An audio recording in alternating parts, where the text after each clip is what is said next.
Mais les conditions en revanche étaient difficiles avec la pluie notamment et cette glissade de Brice Dulin pour illustrer ces conditions de jeu difficiles avec du coup quelques en avant, quelques mêlées et la première intervention de Monsieur Ruiz qui va sanctionner la mêlée de Castres et permettre à Urdapilleta d'ouvrir la marque pour Oyonnax. On joue depuis 6 minutes et ça fait 3-0. Alors je vous ai parlé des conditions difficiles, ce qui n'empêche pas de venir ici avec beaucoup d'intention, notamment quand on s'appelle Castres et qu'on a la deuxième attaque du top 14 avec Romain Martial notamment qui va déchirer la défense d'Oyonnax, passer en revue quasiment tous les défenseurs, repris en extremis par le bout du maillot et finalement c'est la deuxième ligne, c'est le troisième ligne Diaby qui le met au sol derrière la passe mal assurée de Forestier. C'est une action qui ne donnera pas grand chose pour les Castrais si ce n'est cette occasion de montrer à nouveau qu'on a envie de jouer.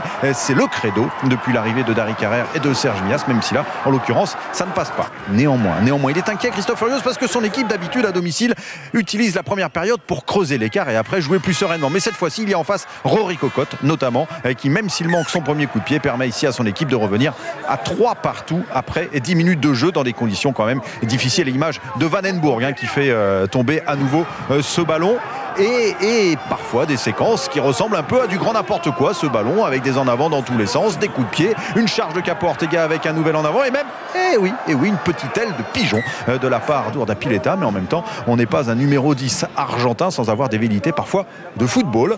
Urdapilleta, on va le retrouver d'ailleurs parce qu'après tous ces en avant c'est encore lui qui a l'occasion de redonner de l'avance à son équipe. 6-3 à la 38e minute, ce sera même le temps à la pause, à la mi-temps dans des conditions qui sont de plus en plus difficiles alors que c'était l'inauguration officielle de Charles Maton sous les yeux de monsieur Paul Gauze, le président de la Ligue. Mais il ne peut plus à la reprise de ce match et du coup les avants de Castres mettent en souffrance la mêlée et le pack d'Oyonnax et permettent à Cocotte de ramener son équipe à égalité. Mais non, regardez les bras des remplaçants castrais. Oui, ils ne sont pas contents parce que cette pénalité ne sera pas accordée. On vous a mis le ralenti, c'est à vous de vous faire votre propre avis. Néanmoins, ce coup de pied ne sera pas réussi. Il y en aura même un autre derrière manqué par Cocotte et du coup, il reste devant les joueurs d'Oyonnax avec cet avantage de 3 points, 9-3. Il y a même cette charge d'Oursaké, l'intervention de monsieur Ruiz qui va sanctionner les plaqueurs de Castres qui ne se sont pas retirés suffisamment tôt. Et pourtant, si on regarde bien la première faute, elle ressemble bien quand même à cette charge, le coude en avant sur le coup de Diarra de la part d'Oursaké.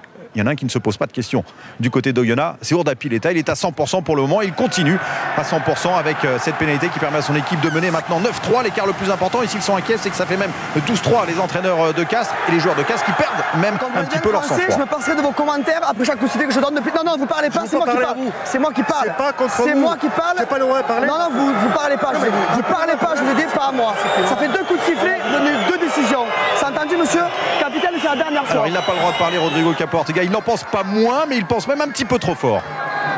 Attention. Ne me regardez pas comme ça, ne m'insultez pas l'espagnol.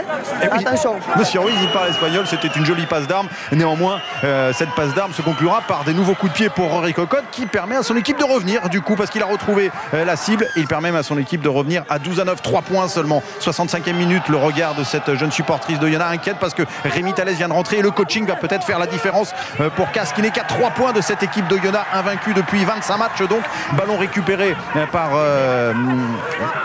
Romain Martial. On est à quelques minutes de la fin de ce match. La passe de Thalès pour Garvey, mais non, l'interception de Silvertian qui vient aplatir entre les poteaux et sceller définitivement la victoire d'Oyonnax car il y aura la transformation derrière d'Urdapilleta qui permet à son équipe de mener 19-9.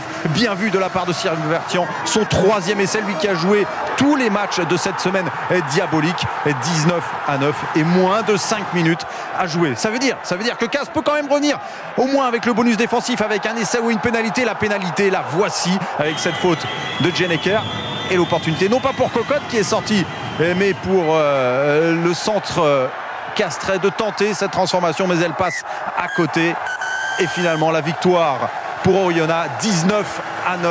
Le champion de France est tombé face au champion de Pro D2. Nouvelle victoire à Charles Maton qui valait bien une chanson bruyante mais néanmoins une victoire méritée.